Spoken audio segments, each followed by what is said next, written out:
Don't buy Maruti Suzuki Dzire. जी हाँ, सही सुना आपने। मारुति डिज़ायर के फेसलिफ्ट ने बहुत से लोगों का दिल जीत लिया अपने शार्प लुक्स और मजबूत बिल्ड क्वालिटी के साथ। और यही सब सुनकर आप जैसे भोले लोग बिना सोचे समझे इसे खरीदने के लिए तैयार हो जाते हैं। लेकिन इस नई डिज़ायर के अंदर कुछ ऐसी कमियाँ, ड्रॉबैक्स हैं जिनको सुनने के बाद अगर आपने डिज़ायर की बुकिंग करवा रखी है तो ऐसा हो सकता है कि आप उसे कैंसिल भी करवा दें। Number 1, engine performance.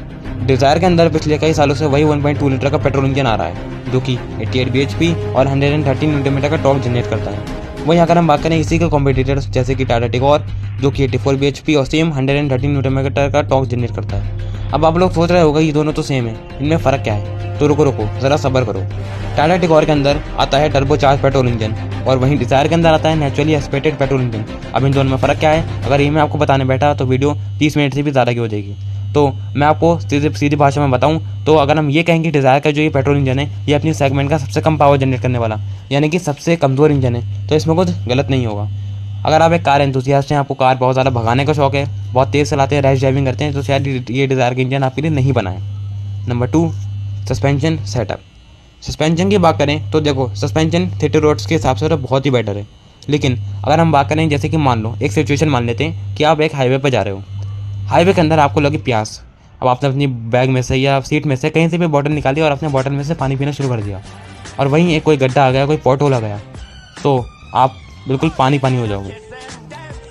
सीधी बात करूँ तो देखिए डिज़ायर का सस्पेंशन बहुत स्टिफ है और अगर तुम सोच रहे हो कि डिज़ायर लेने के बाद उसे हाईवे पर दौड़ाऊंगा तो मैं तो एक ही बात कहना चाहूँगा आपके लिए और आपकी एस के लिए कि rest in peace. Number 3, infotainment system. वैसे तो डिज़ायर के इंफोटेनमेंट सिस्टम में बहुत अच्छा है लेकिन आप इनमें वो सब नहीं कर सकते, समझ रहे हो ना? वो सब रुको ज़रा ज़्यादा दिमाग मत चलाओ। मैं बात कर रहा हूँ एंड्रॉयड ऑटो और एप्पल कारप्ले की। आजकल की कंपनियाँ अपने बेस मॉडल के अंदर बहुत बड़ी कंपनियाँ, बहुत छोटी कंपनियाँ जो भी ऑटोमोबाइल कंपनीज हैं, किया, hyundai, सब अपनी बेस मॉडल से मतलब बिल्कुल बेसिक वेरिएंट से एंड्रॉयड ऑटो और एप्पल कारप्ले दे रहे हैं। लेकिन मारुति वाले अपने बिल्कुल टॉप एंड मॉडल के अंदर ZX-i प्लस के अंदर भी एंड्रॉयड ऑटो और एप्पल कारप्ले नहीं दे रहे हैं। अब आजकल आप खुद बताओ, आप एक रोड पर हो तो आप एंड्रॉयड ऑटो और एप्पल कारप्ले के बिना ना गाने सुन सकते। गाने वैसे खाली ब्लूटूथ से सुनो तो बात अलग है, लेकिन उसके अंदर इतनी बढ़िया क्वालिटी आती नहीं है। और वहीं अगर हम बात करें कि मैप वगैरह ढूंढने की तो फिर तो आपको बताइए गूगल मैप कहाँ घुमाता है। Number 4, rear seat space. पिछली जनरेशन वाली डिज़ायर के अंदर आपने देखा होगा कि जब भी आप कहीं टैक्सी, ऊबर, ओला बुलाते हो तो ज़्यादातर या तो डिज़ायर आती है या फिर अर्टिगा आ जाती है बड़ी गाड़ी के अंदर या फिर इनोवा आ जाती है। तो डिज़ायर क्यों आती है? क्योंकि डिज़ायर के अंदर पीछे स्पेस बहुत है, बूट स्पेस बहुत है। लेकिन ये मैं बात कर रहा हूँ पिछली वाली डिज़ायर की। इस वाली डिज़ायर के अंदर बिल्कुल भी रियर सीट स्पेस नहीं है, बिल्कुल भी नहीं है।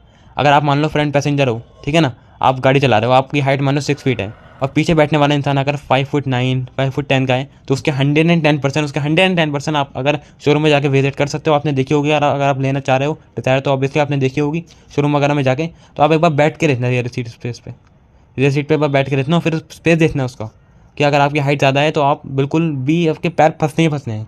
और हेडरूम तो बस नाम को हेडरूम है। बाकी अगर हम बात करें किसी भी हैचबैक से, अगर आप कंपेयर करने जाओगे कि भाई इस हैचबैक के अंदर तो ये, तो देखिए हैचबैक की बात अलग है, सेडान की बात अलग है। सेडान होती है हेडरूम के लिए और साथ ही में स्पेस के लिए। लग्जरी हालांकि ये एक सी सेगमेंट सेडान है डिज़ायर, लेकिन फिर भी इसके अंदर अच्छी खासी स्पेस तो होनी ही चाहिए जो कि इसके अंदर नहीं है। नॉर्मली भी बहुत ही कम स्पेस है। अब जब रियर सीट स्पेस कम है वैसे ही बूट स्पेस भी कम है। तो नंबर 5 है बूट स्पेस।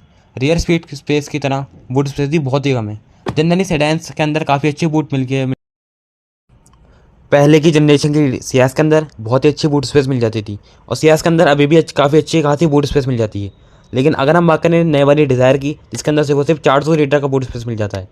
अगर हम बात करें स्विफ्ट की या फिर हम बात करें टाटा टिगोर की जिनके अंदर 420 लीटर 425 लीटर का बूट स्पेस मिल जाता है, जबकि वो हैचबैक्स हैं और ये सेडान है, तब भी इतना कम बूट स्पेस मिलता है इसके अंदर। और वहीं अगर हम बात करें कि उनके अंदर 60-40 स्प्लिट भी आ जाता है, जबकि इसके अंदर 60-40 स्प्लिट भी नहीं है क्योंकि ये सेडान है। तो आप ही बताइए मुझे कि क्या डिज़ायर नई वाली लेने लायक है या नहीं है इतनी कम बूट स्पेस के साथ? आप खुद बताइए।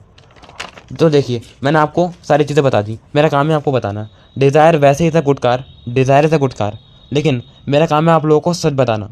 तो decision is yours, pros and cons दोनों को ध्यान में रखकर आप अपनी डिज़ायर को लेने का डिसीजन लेना। डिज़ायर अपने सेगमेंट की ऑलमोस्ट बेस्ट सेलिंग कार है। Decision is yours. बाकी अगर आप चाहते हो कि मैं टर्बो वर्सेस नेचुरली एस्पिरेटेड पर एक वीडियो बनाऊं कि कौन सा इंजन कैसा होता है या फिर और भी किसी टॉपिक पर, तो आप कमेंट सेक्शन में बता देना। Thanks for watching.